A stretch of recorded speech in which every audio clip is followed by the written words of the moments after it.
आजची बैठक आपल्या सर्वांना माहिती आहे की आमचे सर्वांचे दिवंगत नेते अजितदादा पवार साहेब यांच्यानंतर आज सुनेत्रा वहिनींनी आपल्याला माहिती आहे की राष्ट्रीय अध्यक्षपदाची जबाबदारी घेतलेली आहे। वहिनी राज्यामध्ये अनेक कार्यकर्त्यांना भेटतात आणि पुणे जिल्ह्यातील कार्यकर्त्यांना भेटण्यासाठी आज सुनेत्रा वहिनींनी वेळ सगळ्यांनाच दिलेला आहे। बँकेचे असतील, दूध संघाचे असतील, सहकारी संस्थांचे असतील, आमदार असतील, आजी माजी खासदार असतील आणि नंतर पुढच्या आठवड्यामध्ये जिल्हा परिषदेचे सदस्य असतील, महानगरपालिकेचे सदस्य असतील, यांना वहिनी स्वतः प्रत्येकाशी वहिनी संवाद साधणार आहेत।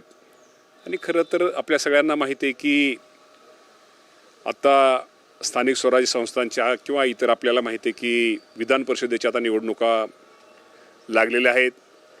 त्या पार्श्वभूमीवर सुद्धा निश्चित प्रकारे या बैठकीमध्ये चर्चा होईल। आणि आपण म्हटलं तर पुणे जिल्ह्याच्या राष्ट्रवादी पक्ष हा नंबर 1चा पक्ष असल्यामुळं ही जागा ही राष्ट्रवादी पक्षाचीच आहे।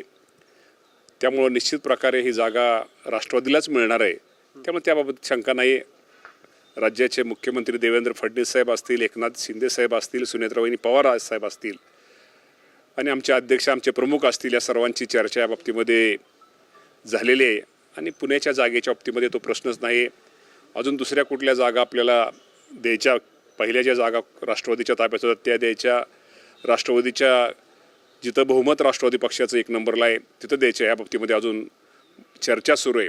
परंतु ही निवडणूक महायुती म्हणून सगळे पक्ष लढवतील आणि निश्चित प्रकारे भारतीय जनता पार्टी हे आमचे मोठे भाऊ आहेत। त्यामुळे निश्चित प्रकारे आमच्या दोघांचा पण ते योग्य तो सन्मान राखतील। इच्छुकांची संख्या देखील मोठी आहे, तुमच्याच पक्षातील अनेकांनी इच्छा व्यक्त केलेली आहे। आता इच्छुकाची संख्या 100% मोठी असणं साहजिक आहे, कारण का पुणे जिल्ह्यामध्ये राष्ट्रवादी पक्ष हा 1 नंबरचा पक्ष आहे। त्यामुळं निश्चित प्रकारे आमच्याकडे इच्छुकाची संख्या जरी जास्त असली तर शेवटी आज सगळे नेते मंडळीशी वहिनी चर्चा करतील आणि शेवटी सुनेत्रा वहिनी पवार आमच्या अध्यक्ष आहेत, तो जो निर्णय घेतील तो आम्हा सर्वांना मान्य असेल। आजच्या बैठकीत किती विधान परिषद लढवायचे निश्चित होणार आहे का? कारण आजची बैठक ही फक्त त्यांचं जिथं वर्चस्व आहे, काही जागा आजची बैठक ही फक्त पुणे जिल्ह्यापुरती आहे। आजची बैठक पुणे जिल्ह्यापुरती असल्यामुळे फक्त हा विषय आजचा पुणे जिल्ह्याचा विषय आहे। आणि निवडणूक सोडून पक्ष संघटन बळकटीकरण, निस्ता एकच तो विषय नाही आहे। त्या बाबतीमध्ये प्रत्येक तालुक्यातल्या कार्यकर्त्यांच्या अडचणी, त्या अडचणी सोडवण्यासाठी काय केलं पाहिजे, पक्षाची भूमिका काय असली पाहिजे, पक्षाचे क्रियाशील कार्यकर्त्यांची संख्या वाढवली पाहिजे, त्याची नोंदणी झाली पाहिजे, असे अनेक विषय आहेत। आणि त्या विषयावरच शेवटी निवडणूक असल्यामुळे या बाबतीमध्ये निश्चित प्रकारे या बाबतीत पण चर्चा होईल।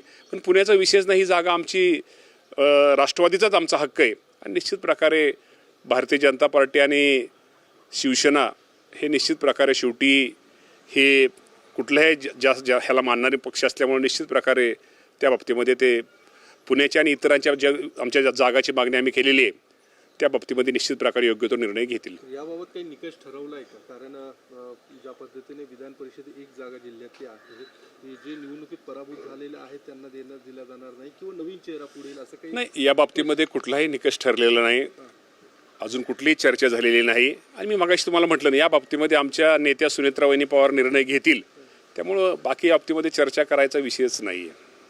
आणि एकत्र आमची सगळ्यांची चर्चा होईल आणि सुनेत्रा वहिनी निर्णय घेतील। गेल्या काही दिवसांपासून पक्षात ज्या पद्धतीने एकूण संभ्रम निर्माण पाहायला मिळतो, ज्या काही बातम्या त्याच्या चर्चा होताना पाहायला मिळत आहेत, त्यावरून काय नेमकी त्यावर देखील आमच्यात कुठेही संभ्रम नाही। आमचे सगळे पक्षाचे वरिष्ठ नेते सगळे एकत्र आहेत, ही निवडणूक सगळे एकत्र लढतायत त्यानंतर, त्यामुळं अजिबात संभ्रम नाही आहे। कुठंतरी चुकीच्या माध्यमातून हा विषय कुठंतरी गैरसमज पसरवला जातोय, पण राष्ट्रवादी पक्ष आजही सुनेत्रा वहिनींच्या नेतृत्वाखाली एक संघपणे आहे।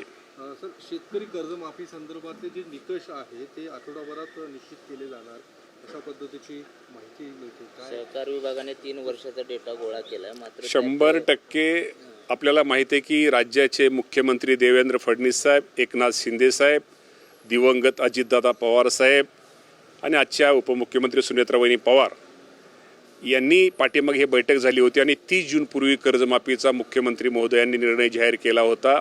मी आपल्याला सगळ्यांना सांगतो की राज्याचा कृषी मंत्री म्हणून माझ्या राज्यातील सर्व शेतकरी बांधवांना सांगतो की आपलं जे मुख्यमंत्र्यांनी जे कर्जमाफी आपल्याला 30 जून ही तारीख दिलेली, 30 जूनपूर्वी माझ्या महाराष्ट्रातील सर्व शेतकऱ्यांची कर्जमाफी ही केली जाईल.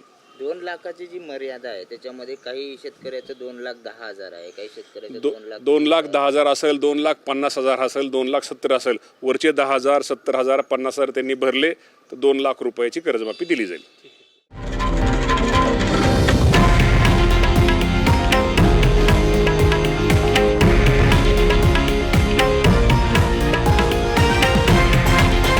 हे आहे देशातील नंबर 1 न्यूज नेटवर्क आणि आपण पाहत आहात TV9 मराठी, एकमेव.